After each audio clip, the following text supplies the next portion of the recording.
Okay, I'm going to say this by, I'm really hating on YouTube right now.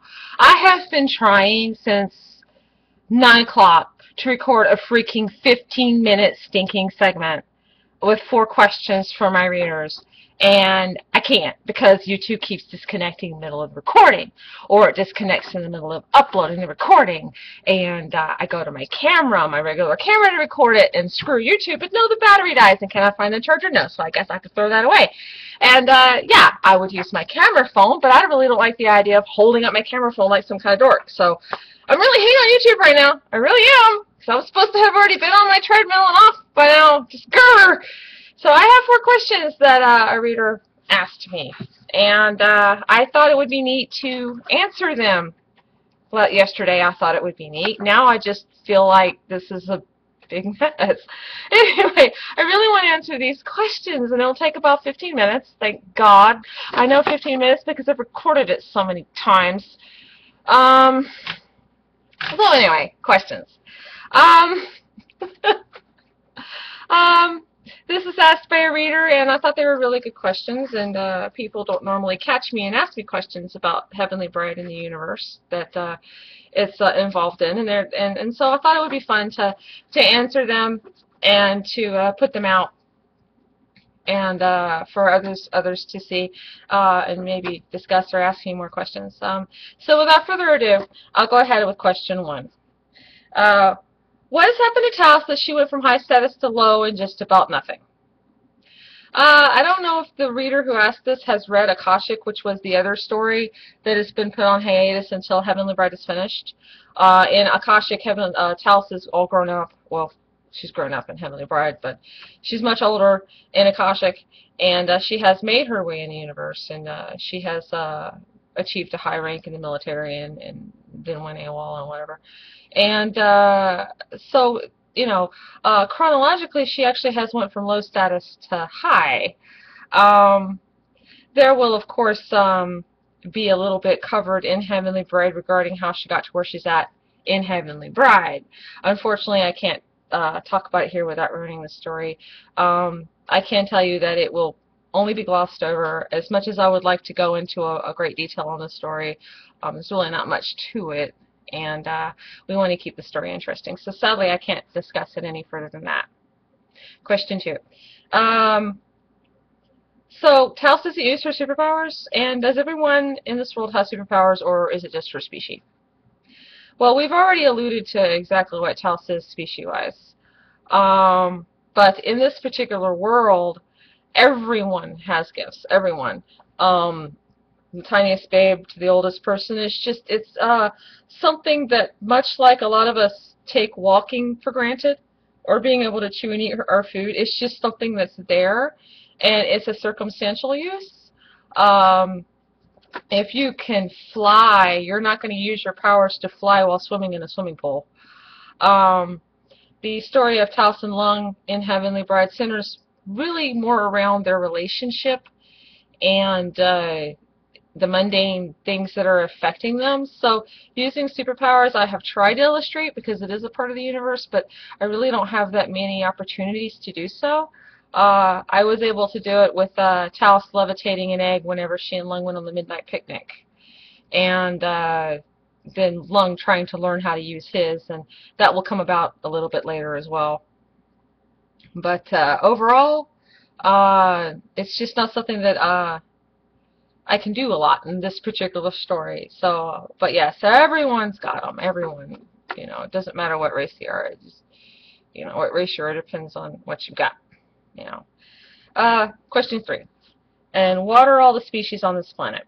Well, on the planet that Taos and Lung are on, which is an Earth, there are 2 dominant species. There's the humans, and then there's the Elohim or Anunnaki, of which Lung's body is a part of. The Anunnaki come in different race shapes and sizes, much like humans do in the real world. Lung's body's type are a mountain type. They tend to be tall, pale, can withstand the pressures up there, but he wouldn't be able to go deep sea diving. You know, he's just not built for that. And Name, by contrast, is more of a plains breed, so she's human-sized, compact, has the pointed ears and the other physical traits that don't get drawn in, that the Anunnaki have, but she's very human looking. So it just depends, you know. And of course, they're gonna mix in that and breed in that, because they don't do that whole racist thing. They do more of a speciesist thing, but that's another topic for another day. The world also has reptilians, but they live all underground, so underground they're dominant. One reptilian is going to come up in the story soon. I don't really have a name for him, so I'm just calling him Gerbleflax for now. I'll get a decent name for him eventually, and he'll pop up and you know, have a cameo. It's a demographic situation with Taos and Lung. If you go to the middle of China, you're in the deep part of China where everybody speaks a subdialect that's not Mandarin and everything. You're not going to see a lot of Australians and Englishmen running around. You know, you're going to see Chinamen. And yes. So that's what it is. Where they're at, there are a lot of humans and a lot of Anunnaki, but there just aren't that many other people. In the universe, in the whole universe in my head, there's a blue-skinned humanoid, high, like we have their pH alkalinity is the opposite of humans, so they're blue.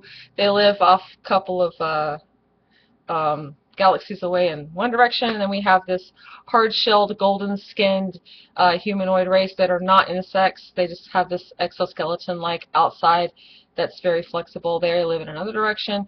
There's insectoids, and I haven't really had an occasion to really want to write anything to do with the reticulans, otherwise known as the Greys. They're not really important here. And you know, there's a lot of the and then there's the Persia. Now, I can't really say their name. I have it in my head, but it's like a Persia, kind of. They are cat-like, and they're probably the oldest alien race in my head from, like, when I was really little. They keep themselves very segmented, kind of like Japan used to do before World War I. So you're not going to see them, and if you do, it's somebody who's traveling because he has business, not because he's a tourist. And I have a story involving them with a blue-skinned girl that I had started ages ago that I will finish, because it's just its conflict isn't resolved. But Taos and Lung are at this time in their lives are probably not going to run into anyone except other humans and Anunnaki. Okay. You called Lung something like a walk-in. Walk-ins are not allowed to marry because basically it's not them in the body, and any kid they have would not be the walk-ins but the bodies, etc. Okay. This is how that works. Okay. And I can tell you about this because it's not ruining a thing. Although I will go ahead and tell you that one of the characters you've already met will have a personal brush into this if I can get to the point where I can write her story. The conflict with her is there, but the story isn't ready yet. And that will explain and show how the world works with this a little better. But in the original writing of Heavenly Bride, I had it covered, and it was TMI, and the story was boring, and so I had to basically take all of this and gloss it over and make the story more interesting, because the story isn't about coming and becoming a walk-in. It's about what happens to Lung after the fact. So Lung's body was in a coma state in the Hollow Shells. The Hollow Shells is kind of like a train station for souls. There is trafficking back and forth. When he came to the body, he had to go through a couple of month period of time in the Hollow Shells learning how to be mortal again. It's kind of like an American immigrant having to take classes to learn to be American. And then he went out in the world.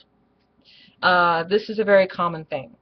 Walk-ins, however, are regulated. Their status is regulated because, as you have already seen, if they don't do what they have to do and basically essentially take their medicine, they go nuts. Well, not all of them, but some can. The reason why Lung can inhabit that body is because the body was almost a perfect match to what his original body was. and it fit. It does not mean the body was a relative of his or part of his bloodline. It just means that the numbers happened to come up to the right number. His number was 18. That body's number was 17.9. So it was close enough. But because of that point one off, that's why Lung is a vampire. The body can't quite sustain him. The mold isn't quite right, and so there's this kind of like when you have an organ transplant and you have to take stuff to keep your body from rejecting the new organ.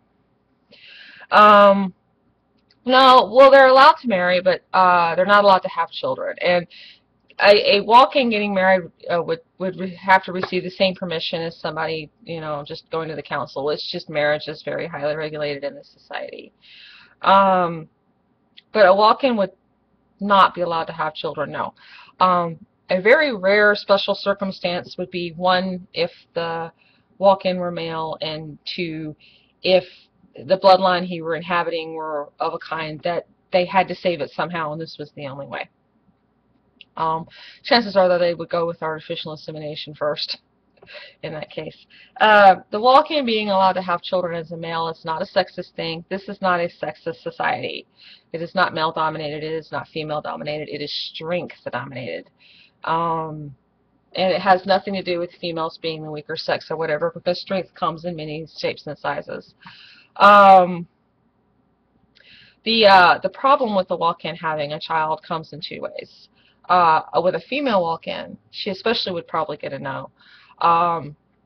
Carrying an infant to term on a human woman in real life is taxing on the body. I mean, it pulls from your bones. It's tiring, you know. It taxes a lot of the resources. A walk-in's body is already taxed trying to keep the walk-in still alive, so a fetus would just throw everything askew, and that walk-in would go feral rather quickly. So in that case, it is a medical reason. Moral-wise, you've got this walk-in whose soul is a genetic line of one way, and then you've got this body that's a genetic line of another way. And so you get this new child getting born if it were able to be carried to term. But the genetics would be all skewed, and the culture cannot reconcile that this body would have the Jones lineage, but this body's new soul that had just been born would have the Fred lineage. It would be, to them, worse than a half-breed back in the 1600s. They cannot reconcile it, and so they have laws against it. And of course, I imagine there will be people who will try to go outside of the law, because there will always be people whose instincts and needs and wants and desires are, you know, they feel are greater than the government. But those are stories for another day. So that's it on the questions. I really appreciate you listening. And looky there, it's been 13 minutes. Let's see if I can get this recorded. Peace out. Thanks for watching.